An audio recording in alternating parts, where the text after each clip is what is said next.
শুরু করলাম উদ্বোধন ম্যাচ।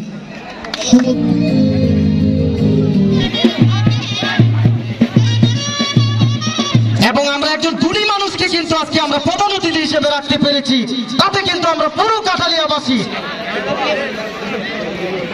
দেখতে পাচ্ছি। বলাই ফুটবল একা থেকে কিন্তু মাঠে উপস্থিতি দেখতে পেয়েছি।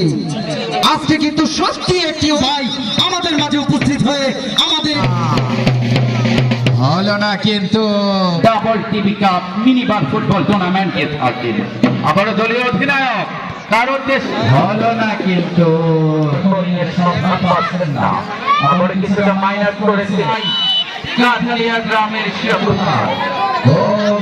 আজকের এই হাজার হাজার দর্শকদের উপস্থিতি প্রমাণ করে মানুষ এখনো ফুটবলকে ভালোবাসে এবং ফুটবলকে ভালোবেসেই এখানে খেলা দেখার জন্য উপস্থিত হয়েছে। এই খেলা দেখতেছি খুব ভালো লাগতেছে। নবীনগর থেকে আইছি এই কাঠালিয়া মাঠে খেলা দেখার জন্য। অনেক সুন্দর একটি খেলা আয়োজন করা হয়েছে ঐতিহাসিক কাঠালিয়া। তো আলহামদুলিল্লাহ অনেক দর্শক এই তীব্র গরমকে উপেক্ষা করে এই হাজার হাজার দর্শক এখানের মধ্যে উপস্থিত হয়ে এই খেলা দেখতেছেন। খেলাটি আমরা কি খা বলি মাদক কি না বলি, আর খেলা কি আমরা চাই আগামী বছর যিনি এর থেকে আর বড় কিছু করতে পারি। মাদক থেকে দূরে রাখার জন্য এই একটি টুর্নামেন্ট আমরা আয়োজন করেছি। আজকে ফাইনালও আপনারা দেখতে পাচ্ছেন যে প্রায় দুইটা থেকে তীব্র গরম অপেক্ষা করে হাজার হাজার দর্শক কিন্তু আবার সাপোর্ট পাইলে পরবর্তী নেক্সট ইয়ার বড় করে আমরা খেলাটা ছাড়তে চাই। যারা খেলাধুলামুখী তারা কিন্তু সুস্থ একটা ধারাতে থাকে, কিন্তু তারা মাদকাসক্ত হয় না। বান্ডেল থাকলে প্রতি সেনমানিতে টাকা বাঁচবে। বিকাশ সেনমানি বান্ডেল কিনে জিতুন প্রতি লেনদেনে। তো আজকের এই প্রোগ্রাম যারা আয়োজন করেছে তারা নিঃসন্দেহে প্রশংসার দাবিদার।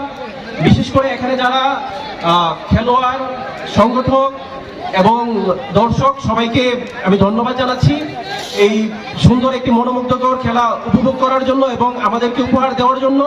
এই খেলাধুলাটা প্রত্যেকটি এলাকা প্রত্যেকটি ঘরে ঘরে সন্তানরা করবে, তখন দেখবেন আপনাদের অপকর্ম কিশোর গ্যাং যেটা আমাদের এখন একটি সামাজিক ব্যাধি হয়ে দাঁড়িয়েছে এবং মাদকাসক্ত, এগুলা অনেক দূর কমে যাবে।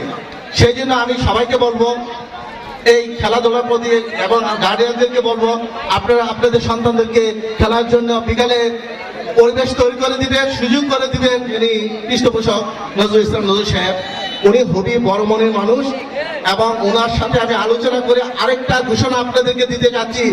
প্রতি বছর এই টুর্নামেন্টটা যাতে কন্টিনিউ চলে এবং গণ অধিকারের পৃষ্ঠপোষকতা প্রতি বছর এই টুর্নামেন্টটা চলবে এবং এটা এবছর ডাবল টিভি টুর্নামেন্ট এবং পরবর্তীতে এটাকে আরো প্রসারিত করার জন্য, যেমন এবছর 16টা টিম হলো, আগামী বছর আশা করব 32টা টিম নিয়ে যাতে এটা ব্যাপক পরিসরে এবং ব্যাপক আকারে লক্ষ টাকা টিভি টুর্নামেন্ট হতে পারে। সে প্রস্তুতি আপনারা নেবেন। আপনারা যদি এগিয়ে আসেন আমরা এগিয়ে আসবো। রানার সাবেক দল